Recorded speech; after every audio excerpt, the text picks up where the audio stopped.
How many of us generally want to see people win? Deep down, and seriously, I'm not trying to bring no fake vibes here. How many of you generally want to see people succeed and win? I know I do. A lot of people are not on the same type of mission, but made me go and write some stuff down now, man.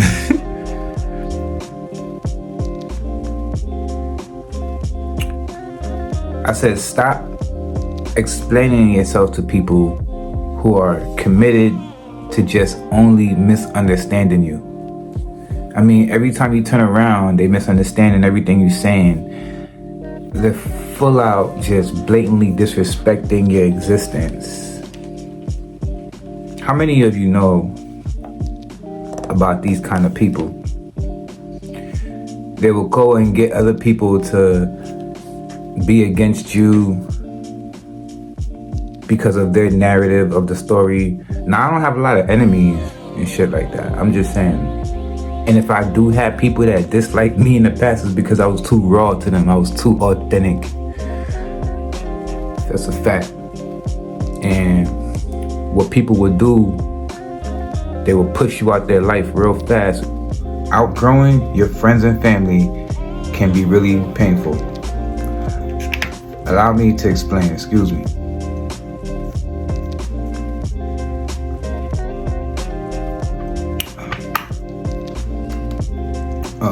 Bananas, blueberry, strawberry, pear, apple, all that good stuff.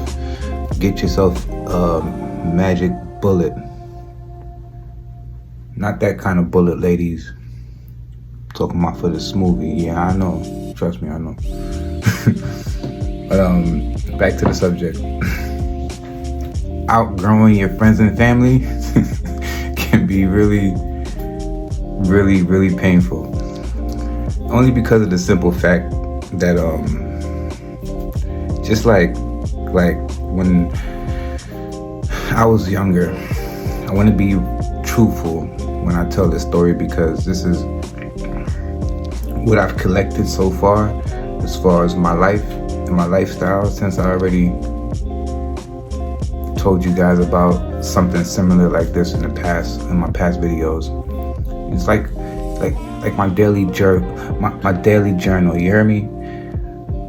My daily bugle. So when I was little, I moved to New York from Trinidad and Tobago to see my mother. My mom lived in Queens, New York at the time. My mom was traveling, but when she was in Queens, New York, in America, that's when I wanted to come and go see her. I was like 4 or 5, right? And long story short, my mom had other kids with other men. I was with my grandpa in Trinidad and Tobago. I said I want to go see my mom.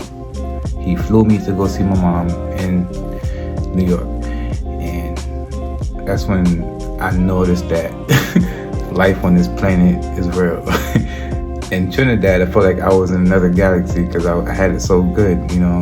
My grandfather had a lot of property and stuff, so I'm just gonna be truthful and honest within this video with no edits, because I want to be raw right now. I want to be real to myself, and I think I owe it to people that follow me and stuff. So this is how Spider Trini came into existence, you hear me?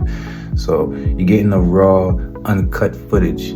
Just, just so I could clarify, so that people, as a script writer, as a songwriter and a screenwriter and like an actor or a fitness model, I feel like I always have to give people an essence of how I came into existence, only because it's needed, especially right now in the year 2025. You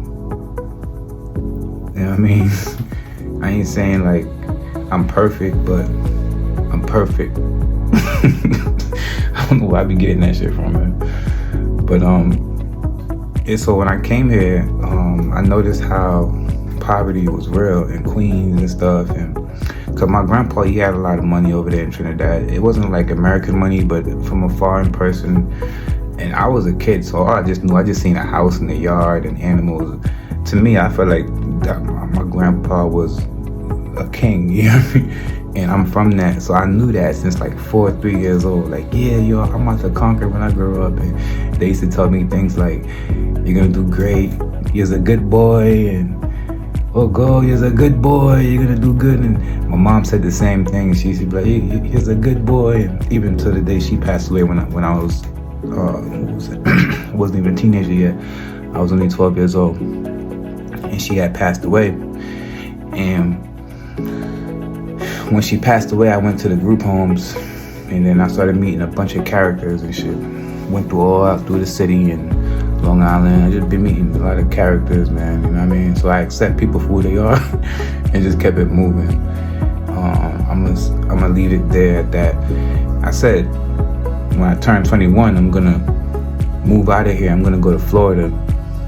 I said Florida. I don't know why Florida was calling me. I went to my friends. I said, "Hey, bro."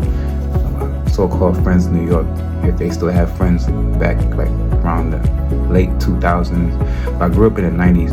Anyway, I was asking people I'm like, "Yo, I'm about to go to Florida." "Yeah, bro, I'm about to get about this place." Did you see like the envious? They didn't give a crap about what I said. "Man, why you going to Florida? I don't care. Get out of here, man." You know what I mean? So I said, "Yeah." I knew it since a little boy. I was like 15 when it happened. I said, "Yeah, people, nobody cares." And it's still the same way I can see. But we have these little kids growing up now. They call them millennials. I don't know what these kids that's been born around 2000s. And so we have to kind of like be leaders now to these kids. You know what I mean? Like, forget about the adults. I'm talking about even people your age. I mean, I'm like some kind of channeler, because when I talk, I feel like it's like my mom, my dad, my grandpa, all of them talking all at once. You know what I mean? To raise the vibration. I was sent here for a reason. They told me that since a little boy. Just because they're not here right now in existence in like human form doesn't mean that they're gone. You guys too, if you have anybody you lost, they're not gone. Trust me, they're not gone. And people out here that are in touch with them too. Yeah. So it's almost like, yo, you seen that movie, The Umbrella Academy, when that gay dude, his name was Klaus or something. He had powers. He get to see dead people and stuff and communicate with the dead, but he kept doing meth. He kept smoking and stuff to kind of diminish his powers and stuff. That's really true. You know what? I think these writers, if I'm not mistaken, bro, these writers from these films, these movies, you guys take real life situations and put them into movies. I know you do this because that was my intentions too. So that's why I won't talk about all my ideas. The Spider-Man thing, it's already an idea, so you can't take that idea. I just implement that in my life because I sort of relate to Spider-Man. And growing up, I never really liked Spider-Man like that. But anyway, back to the story. Being that if you're made to outshine people and you feel some kind of way like, man, I don't want to, maybe I should, help them out. It's not, everybody can't go. I used to, as a kid, I can't explain this. Maybe later on in the Bugles, I'm going to be able to explain it better, because every day I'm reading and stuff. And a buddy of mine gave me this book. Shouts out to Brian Karate. But anyway, he gave me this book called Stuff Matters, man. And like, I try to see if it's like, are they trying to play Black Lives Matter? It's like, nah, this book actually came out way before that saying. So I started to read the book, and it's like, it goes deep into like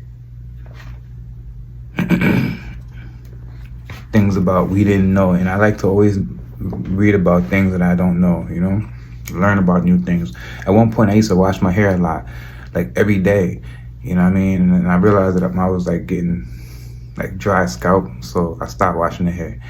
And when I break out, that means I ate candy the other day and I broke out. So I can't eat candy. So little things you have to learn, and then you have to implement it in your life. But anyway, you have to be alone sometimes. Outgrowing people is not easy, especially if you're called to do something amazing. You have to be alone. It's called for you to be alone, man. This path ain't for everybody. And I'm trying to be nice too. Later on, you're gonna see me get more like straight to the point, because as I get older, I get more raw. You heard? But it's like at the end of the day, we all have to figure out our trajectory and stick on that path. I have less friends. I have people I come in contact with, weird vibe, everything cool, and then boom, they disappear out of my life. This shit's been happening my whole life, so it's like I'm cool with it. I'm cool with it. And it's like sometimes have to be alone because your journey is different. It's to help people. Do me a favor, figure out your life path. You know what I mean? It's Chat GPT, all kind of shit where you can look up my life path number, and it should tell you how to kind of get your life path number.